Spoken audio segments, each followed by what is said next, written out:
Jadi kalimat kedua itu dinamakan sebagai inverted sentences. Dalam bahasa Indonesia, inverted sentences itu adalah kalimat yang terbalik. Ya, jadi invert itu kan balik. Ya, terbaliknya bagaimana? Secara struktur kalimat itu kalau kita temui kemarin kan, oke, kita nggak bicara tentang kalimat dulu ya, kita bicara soal klausa dulu. Nah, jadi kita kasih tanda dulu.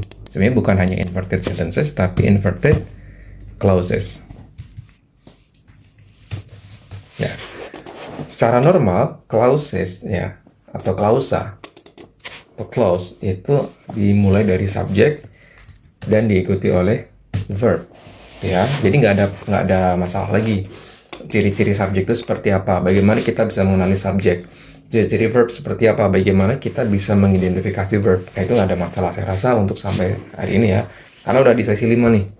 Sesi 5 kalian belum tahu apa subjek dan verb itu, maka selanjutnya nggak akan bisa. Ya, jadi harus diberesin dulu. Nah, jadi kita masuk ke sini. Ini kalimat normal nih. Bagaimana kalau kita menemukan inverted clauses atau sentences? Bagaimana? Ya, tentu saja kita balik, ya kan? Verb diikuti oleh subjek. Ya, apakah bisa? Ya bisa aja. Ya, tapi tidak semua kalimat itu bisa kita lakukan inversion atau kita balik. Nah, contohnya seperti ini ya. Nah, sebenarnya penulisan inverted sentences itu strukturnya itu nggak boleh hanya verb dan subjek. Ya, kalau semula kan kalau kalimat normal ya, regular itu kan subjek dan verb. Nah, sedangkan invert itu gampangnya, oh jadi kalau dibalik cuma verb diikuti subjek, ya bukan semudah itu. Nggak akan semudah ini ya. Jadi kalian harus mengenal jenis-jenis verbnya itu sendiri. Ya, oke. Kita kembali ke sesi 1. Di sesi 1 itu ada yang namanya auxiliary verb dan main verb. Nah, kita harus mengidentifikasi verb menjadi dua bagian itu. Bahwa verb itu pasti terdiri dari dua itu.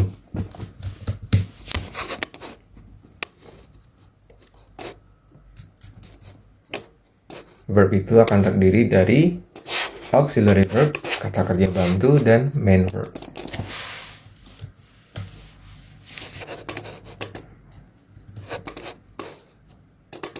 Nah, kenapa kita harus sedetail itu? Ya karena ketika kita melakukan inversion, hanya beberapa verb saja, hanya satu verb saja. Ini ya, di antara dua ini yang melakukan mobilisasi. Yang berpindah itu cuma auxiliary verb. Nah, jadi kalau kita simpulkan, akan menjadi seperti ini. Dengan contoh dulu ya. Misalkan jenis kalimat, salah satu jenis kalimat yang bisa melakukan inversion adalah kalimat pertanyaan.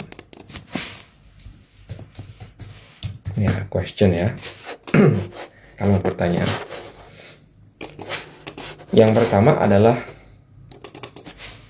NI, non-inversion. Yang kedua adalah inverted. Ya, contohnya he can go to the movies.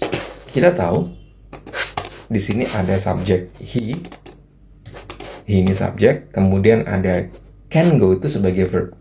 Tetapi karena persoalannya, karena deskripsinya ini terkait dengan subject and verb agreement, kita melihat verbnya itu terletak pada can. Oke, gitu ya. Jadi secara umum can itu adalah verbnya. Nah, tetapi ketika melakukan inversion, ya kan, kalian akan mendapati hal seperti ini. Can itu tidak lagi menjadi verb, tetapi lebih spesifiknya auxiliary verb. Ini harus lebih spesifik lagi ya. Auxiliary verb itu ada apa kemarin? Ada be, have, dan modals. Kemudian ada he di tengah. Dan go itu adalah main verb. Nah, go main verb ini tidak akan melakukan inversion, dia statis, dia nggak akan berpindah kemana-mana. Gitu ya, yang Anda pedulikan cuma apa? Auxiliary dan subject. Gitu ya. Yang semula he can go to the movies menjadi can he go to the movies. Jadi bukan can go he to the movies. Nah, jadi kesalahan ya biasanya itu kalau kita menganggap inversion itu verb diikuti oleh subject, harusnya seperti ini. can go. He. Nah, kan gitu ya harusnya ya. Harusnya kan can go.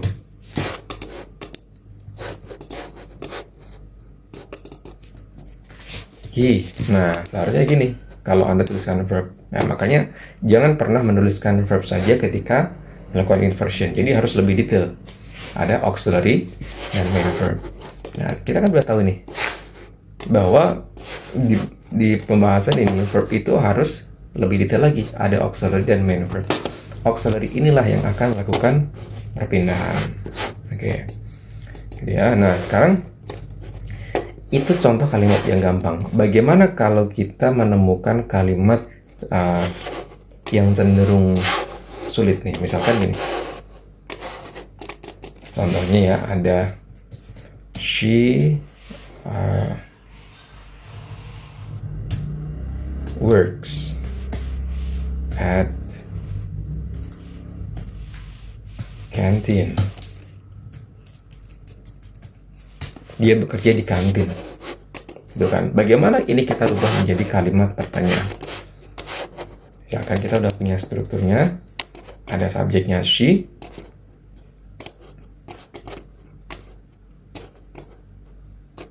Kemudian ada works, itu sebagai verb.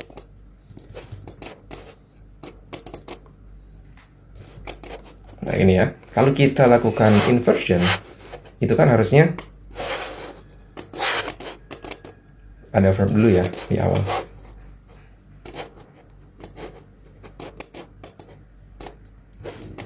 Kemudian ada subjek setelahnya. Terus kemudian ada modifier, ada penjelas.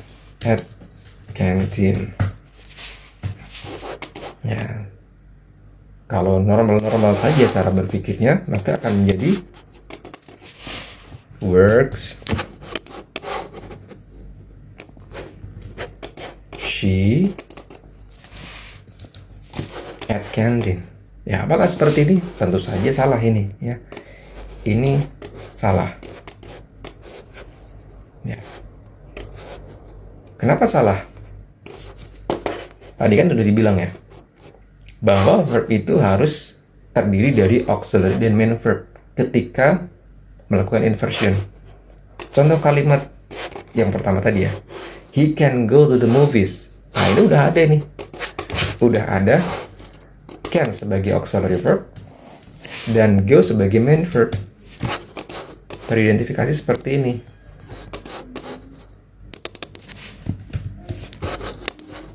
Ya kan? Nah, kalau ini gampang. Karena kenapa? Karena udah ada auxiliary dan main verb yang terpisah. Bagaimana kalau kita tidak melihat ada auxiliary verb nih? Contohnya ada works. Works itu adalah main verb, ya kan? Sorry, ini main verb ya. Nah, main verb itu kan ada 5 ya kemarin ya.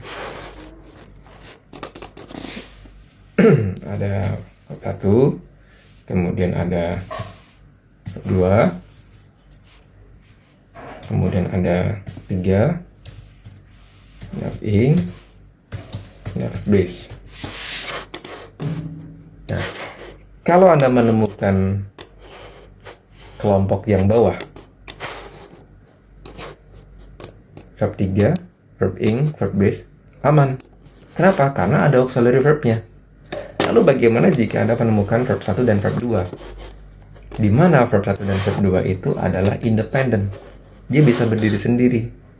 Gitu ya. Maka yang harus Anda lakukan adalah breakdown. Ya, verbnya harus di breakdown. Berdasarkan apa? Ini tadi. Verb itu harus terbagi menjadi auxiliary dan main verb. Gitu ya. Nah, jadi nggak boleh Anda harus hanya menuliskan work saja. Jadi work itu harus di breakdown menjadi 2. Words harus dibagi menjadi 2 nih. Dibagi menjadi auxiliary dan main verb.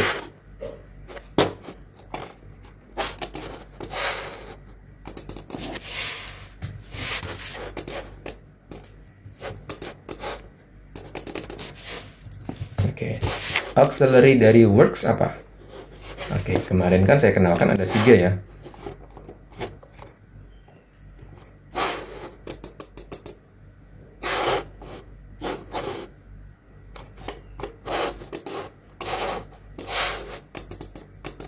Nah, kemarin auxiliary itu ada 3.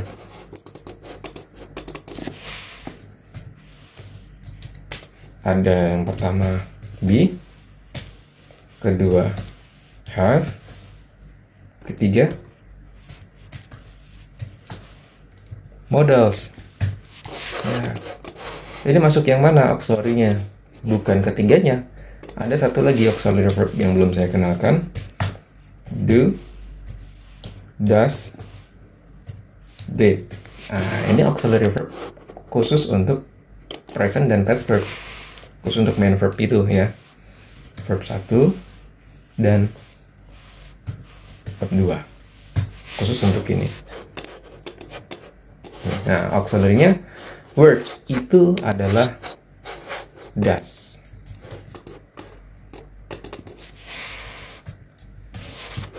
Nah, main verb-nya apa? Bukan works lagi, tetapi work. Work itu apa? Work itu adalah verb base.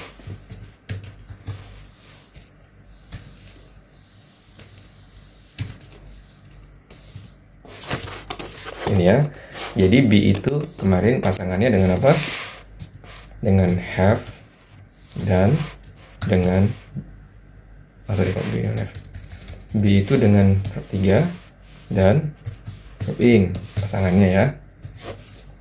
Nah, selanjutnya have itu dengan apa? Dengan verb 3. Modals dengan apa? Dengan verb base. Do does did dengan apa? Dengan verb base juga.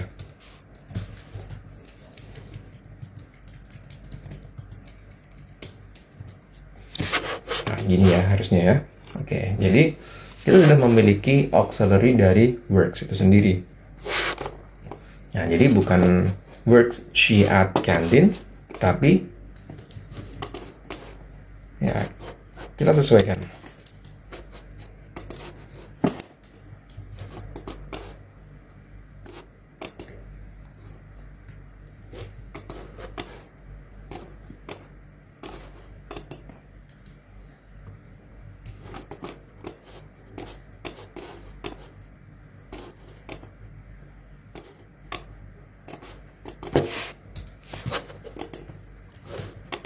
Ya, kita mulai dari auxiliary verb dulu. Auxiliary, subject, dan main verb ada di belakang yang tidak akan melakukan perpindahan. Oke, ini ya.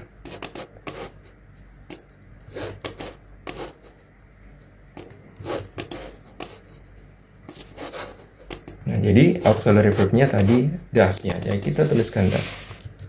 Does she works itu harus main verb, bentuk dasar, verb base. Ya, does she work at canteen? Sudah berubah menjadi kalimat pertanyaan. Nah, gini ya. Jadi itu proses untuk melakukan inversion pada kalimat. Kita harus melihat bahwa setiap verb itu pasti memiliki 2 komponen, auxiliary dan main verb. Cuma untuk verb 1 dan verb 2 itu auxiliary-nya tersembunyi. Gitu ya.